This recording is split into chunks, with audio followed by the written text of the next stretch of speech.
Oficina Coordinadora de Riesgos Asegurados, OCRA, presenta Duralex Sedlex, un espacio de análisis de los temas de mayor actualidad en el ámbito académico, jurídico, económico, político y social, con 22 años de presencia en la televisión morelense. Duralex Sedlex, conducido por el licenciado Carlos de la Rosa Segura. ¡Comenzamos! Pues, ¿qué tal, amigos? Buenas noches, bienvenidos a su programa Duralex Lex. Como siempre, agradeciendo el favorecimiento de su atención, pero principalmente a Ocra y a don Mario Croswell, que nos permite llegar hasta sus hogares ya con 22 años casi ininterrumpidos de transmisión. Una disculpa por estas fallas técnicas que luego los aparatos nos traicionan, y agradezco infinito la presencia de nuevo de don Roberto Ave. Gracias, Roberto, por estar de nuevo con nosotros. Ya hace un ratito que no nos veíamos. Te agradezco infinito de haber aceptado esta invitación. El agradecido soy yo, Carlos. Buenas noches. Agradecido por el espacio. Un saludo a tu auditorio y pues bueno, contento de estar de nueva cuenta Gracias, contigo. qué amable. Pues mira, platicando que no todo es malas noticias, no todos son guerras, no todos son enfrentamientos, no todos son fallidos inauguraciones de aeropuertos, en fin. Tengo entendido que recién te estrenaste con una novela que habla de las relaciones México-Cuba. Y pues eso habla bien. Espero que no hayas tocado por ahí la anécdota de que llegas, comes y te vas. No, La narrativa. no, para nada. Pero bueno, una ciudad hermana, una ciudad muy querida, Cuba, a la que por ahí nuestro productor es muy asiduo. Dice que va a tratamientos médicos, sabremos de creerle. Pero finalmente, me gustaría que nos platicaras esta experiencia, mi querido Roberto, en relación a esta novela que te inspira a escribir en relación pues a este tema, relaciones México-Cuba. ¿En qué contexto ubicas, en qué tiempos, cuál es la forma en que desarrollas esta narrativa de tu novela Relación México-Cuba, si eres tan amable para compartirlo con nuestro público, mi querido Roberto? Con mucho gusto, querido Carlos. Y bueno, sin mayor preámbulo, te platico que todo esto nace a raíz de una invitación por la cual pues me siento muy, muy honrado. Nuestro productor, Arturo, y un servidor compartimos la amistad con un personaje excepcional, extraordinario, que fue don Eusebio Leal, el historiador de la ciudad de La Habana, uno de los intelectuales de primer orden de Latinoamérica y uno de los defensores más acérrimos, Carlos, ahora tú que estás tan involucrado en la cuestión de la administración de una ciudad tan antigua como lo es Cuernavaca. El caso es que pues don Eusebio pues fue el gran restaurador y el salvador del centro histórico, del casco viejo de la ciudad de La Habana, ¿no? Y bueno, una labor que no es menor, no solo por lo que entraña ese patrimonio, sino por las dificultades propias que tiene la isla a partir del bloqueo que le fue impuesto por los norteamericanos. Pero sin salirme de contexto, a raíz pues, de la relación con don Eusebio y con el diario Granma, ¿no? Que es el periódico oficial en Cuba, en el cual pues yo he tenido el honor de participar en algunas aportaciones culturales, sobre todo relacionadas con la caña de azúcar y también pues precisamente con la muerte de don Eusebio. Y pues se viene como cada año la FIL, la Feria Internacional del Libro de La Habana, ¿no? Que entonces, que en la edición del 2022 estaba programada entre el 10 y el 20 de febrero de este año. Pero con el brote del Omicron, Carlos, y todo, pues, pues se tuvo que posponer y se movió del 20 al 30 de abril. La feria, bueno, sabemos, y bueno, tú mejor que nadie sabes que la principal en Latinoamérica, en Iberoamérica, pues es nuestra FIL de Guadalajara. Está también muy prestigiosa la de Buenos Aires. Ahora surge, yo no lo sabía, es una muy grata sorpresa, en República Dominicana tienen también una edición de la FIL excepcional, pero eso no deja atrás a Cuba, pues con todo el bagaje cultural, intelectual, en torno a las letras que tiene Cuba, más allá de cualquier cuestión ideológica, ¿no? Que yo soy muy respetuoso, Carlos, Sí, claro. de eso, y es algo precisamente que quiero ahorita hacer mención hasta dónde llegué, ¿no? Por lo mismo, ¿no? Entonces, originalmente, pues me habían invitado para presentar la novela que escribí, que tú conoces, que Arturo Aguirre también conoce, la que escribí sobre la vida de mi bisabuelo, que fue el primer emigrante japonés. Recuerdo que tuviste la Platicamos ya. generosidad Sí, de ¿no? invitarme a un programa y que tuvimos una charla muy amena, muy rica sobre esa novela. Entonces, pues bueno, me habían invitado en febrero a presentar. Cuando se pospone, me dice una amiga muy querida, ¿no? Madeleine Sautier, que es la directora de Cultura del Granma, pues me dice, oye chico, pues ¿y cómo vas con lo que estabas haciendo de Cuba y México? Y le dije, pues ahí voy. Y me dijo, oye, pues ponte los patines, ¿no? Y termina para marzo, ¿no? Así de plano.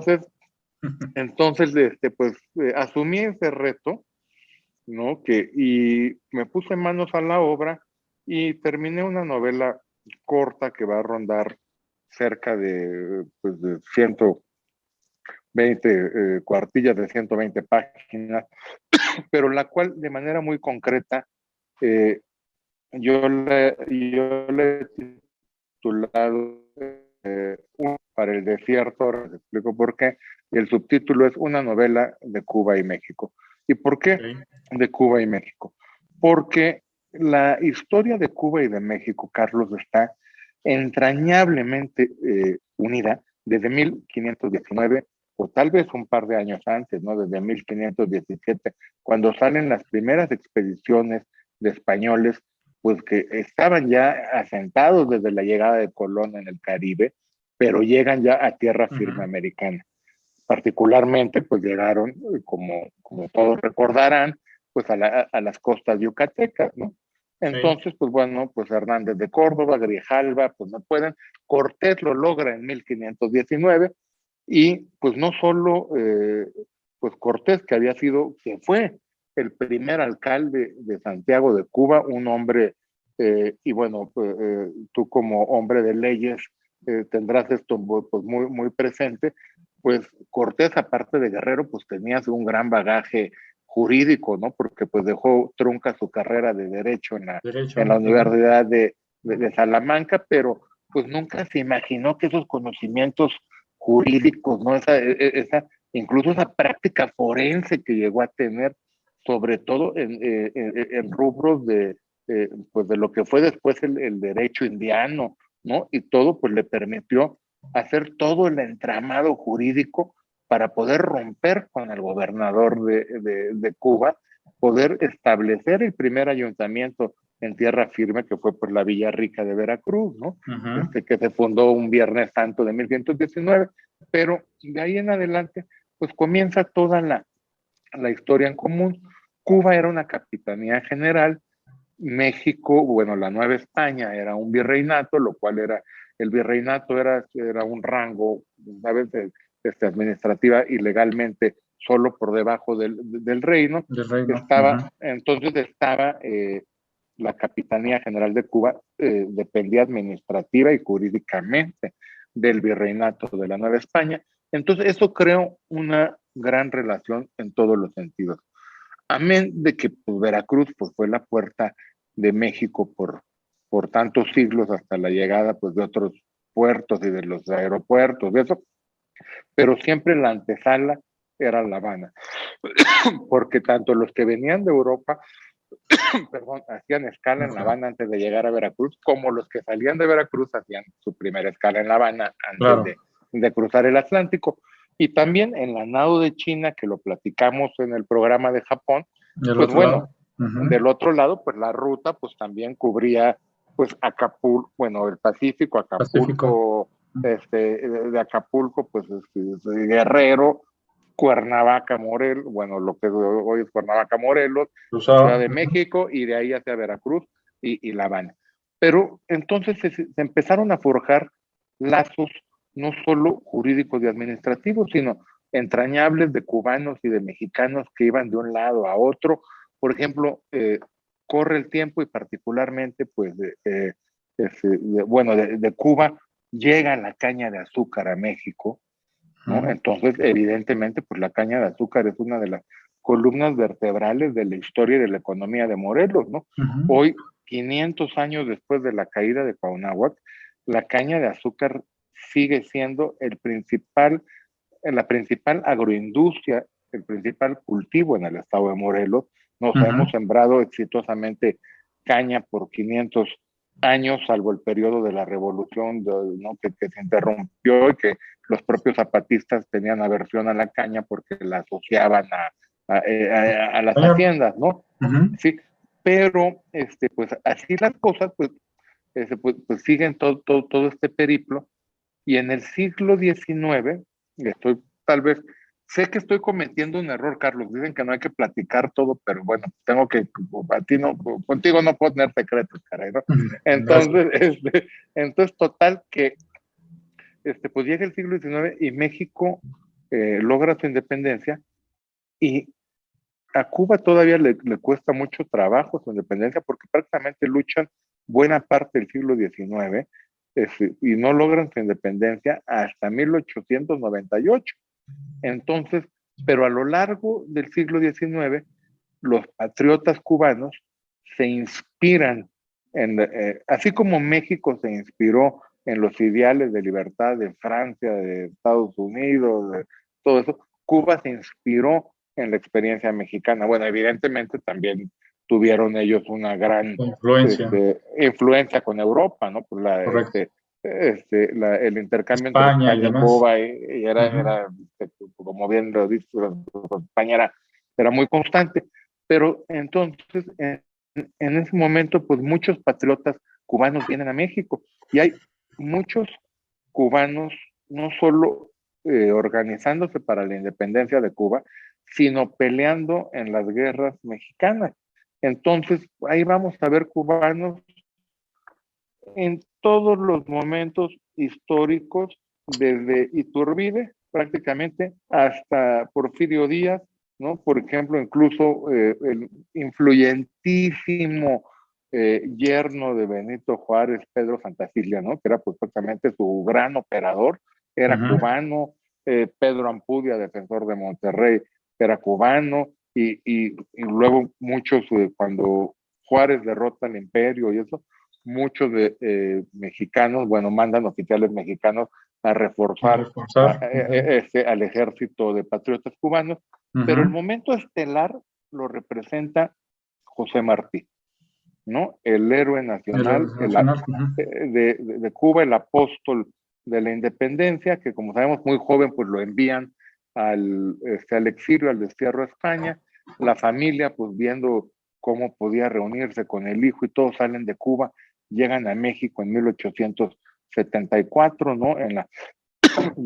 Durante el gobierno de Lerdo de Tejada, y llegan los padres, llegan tres de las hermanas, Martí los alcanza y llega en febrero, finales de enero, principios de febrero del 75, llega a México, y aquí ocurren dos cosas. Uno, se encuentra con una terrible noticia, que su hermana más querida, más cercana, Ana, ¿no? Había muerto en México. A los pocos meses de llegar, pues la altura, traía problemas de salud, todo, y muere. Pues una muchacha jovencita, bellísima, Carlos, de 18 años, muere de un infarto. Pero pues tuvo, en el tiempo que estuvo en México, la oportunidad pues de romper varios corazones. Entonces, particularmente, ella se comprometió con Manuel Caranza, pintor de Uruapan, Michoacán, que fue uno de los grandes artistas de la época, del auge cultural que tiene México con la República restaurada, donde se pondera ese nacionalismo romántico, ¿no? De exaltar todos los valores nacionales y todo. Y uno de estos grandes exponentes es Manuel Caranza, que se hace novio y prometido de Ana, pero en eso le dan una beca que para los artistas de San Carlos en esa época ir a perfeccionar estudios a Europa y conocer los museos europeos y todo, pues era sacarse la lotería. Entonces, por un lado, pues bueno, él a los pocas semanas o meses de andar de novio, pues dicen que tiene que ir a Europa, se va y estando en Europa, pues le llega la noticia de que se le murió la El novia. hermano.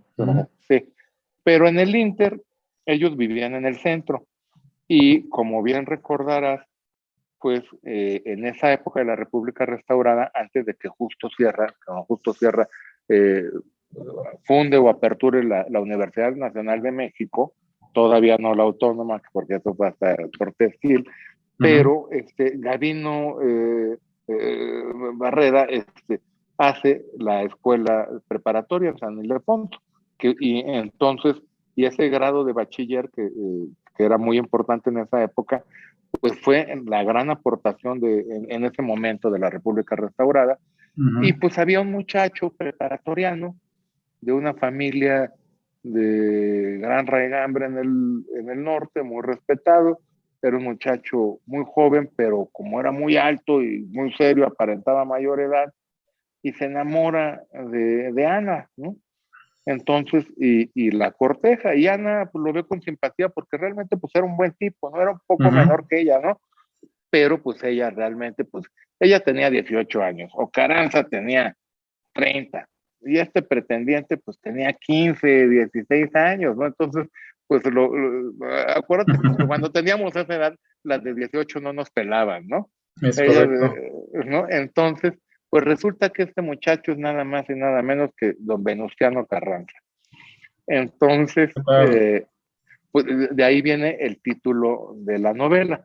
Y entonces, pues bueno, Ana muere, pues a que Carranza pues, termina su bachillerato, él quería ser médico, no pudo ser por la vista, porque tenía problemas de la vista, entonces no podía ser cirujano. Entonces, pues para bendición y suerte de México, pues le falló la vista y no fue médico, y eso pues le permitió pues ser el hombre que nos legó, pues nos regresó al Estado de Derecho y nos legó pues una Carta Magna, una Constitución, etcétera. Correcto. Entonces, pues luego, bueno, Martí está en México, pero a la par de todo esto, pues él se involucra en todos los círculos intelectuales, incluso se enamora de Rosario de la Peña, la del Nocturno Rosario, ¿no? Porque Manuel Acuña se suicida, y llega a ser un hombre, pues llega a ser una figura de primer orden en los círculos intelectuales de México. De ahí sale de México y ya sabemos que pues a su periplo por países de América Latina, regresa a Cuba y todo, para intentar, bueno, obtener la independencia de su país, y muere, pues bueno, como recordarán, en 1895 en combate. Entonces, hasta ahí esa parte de la novela platico de la presencia de Martí. Y culmino, bueno, evidentemente, Martí se refería a sus hermanas como lirios, y Venustiano Carranza representaba el desierto, ¿no? Todo ese ese espíritu de los norteños mexicanos que le ganan tierra al desierto para convertirlo en oasis, ¿no? Entonces, por eso, pues digo, bueno, un lirio para el desierto. Pasan los años, pues Carranza se casa, forma familia, pues Martí ya era una leyenda en su país, y pues bueno, otro coahuilense, otro norteño, sale a colación, y es don Francisco de Madero, ¿no? Entonces, bueno, narro un poco cómo es el final del porfiriato, el ascenso del maderismo, pero todas las dificultades que tuvo el presidente Madero, ¿no?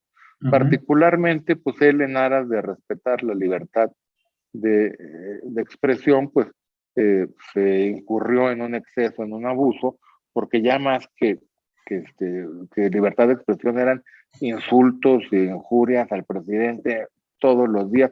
Bueno, hasta por lo que serían virtudes lo criticaban, ¿no? Que porque, pues, como tú recordabas, fue un magnífico esposo, entonces decían que era un mandilón, lo acusaban pues de ser chaparrito, era un magnífico hijo, entonces, pues, no, entonces que el papá lo mandaba, bueno, en fin. Entonces, pues todo este ambiente, y evidentemente que los porfiristas, pues, respiran todavía por la herida, se intentan, hay 4 levantamientos durante sus 15 meses de gobierno, ¿no? Particularmente, bueno, el general Zapata en nuestro estado de Morelos, el de Félix Díaz, el de los orozquistas, Bernardo Reyes, y ninguno prospera en ese momento hasta que llega la decena trágica. Llega la escena trágica, sabemos que es traicionado por Huerta, lo aprenden, y Madero tenía un gran amigo, pero un amigo reciente, también de semanas y eso, pero que era un ferviente maderista, y era Manuel Márquez Sterling. Manuel Márquez Sterling, cubano, nacido en Lima, pero en la Embajada de Cuba y todo. Bueno, primero se recibió de abogado, particularmente se especializó en materia de derecho internacional y cuestiones administrativas y todo, pero realmente lo suyo era, sin dejar de ser un buen abogado, porque luego le sirvió ser abogado. Uh-huh. Fue un gran ajedrecista y periodista y poeta y todo. Entonces lo nombran embajador en México, y él hace hasta lo imposible por salvarle la vida a Madero. No lo logra incluso él la última noche de Madero y todo. Él se queda a dormir con Madero, con Pino Suárez, con Felipe Ángeles, están en la misma pieza ahí de la Intendencia de Palacio Nacional, donde los encerraron, y pues total, él no lo puede salvar, pero al final sí logra un salvoconducto para la familia Madero, junto con el embajador de Japón, que lo mencionamos en el otro programa. Sí, y, recuerdo. Pues total que los logran llevar a Veracruz, y en un buque de guerra cubano, pues los llevan a doña Sara Pérez de Madero, y a los Madero. papás y a las hermanas, las llevan a Cuba y los salvan. Entonces, prácticamente, y en ese momento, cuando Márquez Sterling da una gran muestra de la fraternidad de México y Cuba, Venustiano Carranza, que ya no era el joven bachiller, ¿no?, aspirante a médico, sino ya era el gobernador constitucional de Coahuila, pues promulga, lanza el plan de Guadalupe, y de allí pues se lanza a la revolución, y logra pues derrocar a Huerta, pero hacerle justicia a Madero. Entonces, pues yo termino ahí, el epílogo prácticamente es, narro lo que pasa con Carranza, y bueno, y si se hubiera casado Ana con él, pues Ana hubiera sido seguramente no solo no solo hubiera tenido a su hermano José Martí muerto, sino también hubiera sido la viuda del presidente de México en ese momento, de Carranza. Pues y hago varios señalamientos de la fraternidad histórica entre México y Cuba, ¿no? Por ejemplo, particularmente en Yucatán, pues bueno, a la gente de Mérida le quedaba más cerca ir a Progreso y tomar un barco a La Habana que venir a la Ciudad de México, porque pues las comunicaciones no eran las de ahora, ¿no? Sí. Incluso los hijos de las familias prominentes, ¿no?, de la casta divina yucateca en Mérida, pues los mandaban a la Universidad de San Jerónimo en La Habana, ¿no? Sí, noches claras se ve desde la punta de la península las luces por allá de la isla, ¿no? Se alcanza a percibir. No, o sea, bueno, entonces, sí. Sí, entonces, bueno, eso que mencionas por la refuerza lo que acabo de decir de la cercanía. Entonces, pues bueno, este es el libro que estaré presentando el 27 de abril en la FIL de La Habana, y bueno, pues regresando espero hacerlo en Cuernavaca, y pues bueno, ya les estaré avisando con toda oportunidad. Con gusto estaremos atentos a la presentación acá y a ver en lo que podamos coadyuvar. Ya sabes, estamos a la orden para la presentación de ese libro. Seguro te vas a llevar al productor, desde luego, me queda claro, pero aunque no lo invites, va. No, pero además también es un moderador y maestro de ceremonias de lujo, ¿no? Pues, sí, por supuesto. Sí, entonces, pues bueno, yo tenía pues la intención, ¿no?, y el gusto pues de compartir con ustedes esto, y bueno, gracias. Pues agradecer siempre pues por favor, magnífico foro que representa Dura Let's, ¿no? Nos quedan 3 minutitos, Roberto. También felicitarte por el nombramiento que hacen para designarte como ¿es presidente o cuál es el cargo? Sí, presidente bueno, de la Sociedad Defensora del Tesoro precisamente en México. El 9 de febrero tomé posesión como presidente nacional de SODETAM, que es Sociedad Defensora del Tesoro Artístico de México. Yo venía siendo el presidente del capítulo Morelos, ahora pues me distinguieron y estoy muy honrado de poder ser presidente nacional, Carlos. Y pues bueno, surge a partir de inquietudes de intelectuales y de gente preocupada por el patrimonio de México en la década de los 50, pero no es hasta 1964 cuando le dan, tú como buen abogado lo sabrás, pues ya la formalidad jurídica de constituirla y todo. Un error más prominente fue Dolores Ríos, ¿no? Que aparte de ser una artista bellísima, pues bueno, una gran defensora del patrimonio, y pues estamos ahí bregando pues por abonar al rescate y a la preservación del patrimonio de México. Enhorabuena, mi querido Roberto. Un minutito para despedirnos. ¿Algún último mensaje para nuestro público? No, pues agradecer el espacio, Carlos, y bueno, pues abusando de la confianza, pues ya estaré comunicándoles pues todo lo que haremos en SODETAM y también pues lo referente al libro, y pues como siempre pues es un placer estar contigo y pues bueno, se platica tan a gusto que el tiempo se nos va volando, caray. Ya se nos fue. Enhorabuena, mi querido Roberto, como siempre, gracias por compartir con nosotros estos dos temas importantísimos para Cuernavaca, para ti y pues para México, porque finalmente es llevar en alto el nombre de Cuernavaca y el nombre de México hacia otros lares de Cuba. No, muchas gracias. Y se me olvidó decir que el invitado de honor a esta edición de La Fila en La Habana es precisamente México. Perfecto, imagínate, no, bueno. Pues enhorabuena, gracias por compartir, mi querido Roberto. Nos vemos en el próximo la serie, que podamos compartir algún tema también como este de interés y de agrado para los morelenses, para Cuernavaca y pues para México en su conjunto. Gracias, Roberto, que pase una excelente noche. Igualmente un abrazo con afecto, Carlos. Buenas noches. Y a ustedes, gentil público, gracias por el seguimiento de su atención. Hasta el próximo la serie, esperemos haya sido sagrado. Gracias, Ocra, gracias, don Mario Croswell. Esto fue Duralex Sedlex. Tenemos una cita la próxima semana a la misma hora por este canal. Hasta la próxima.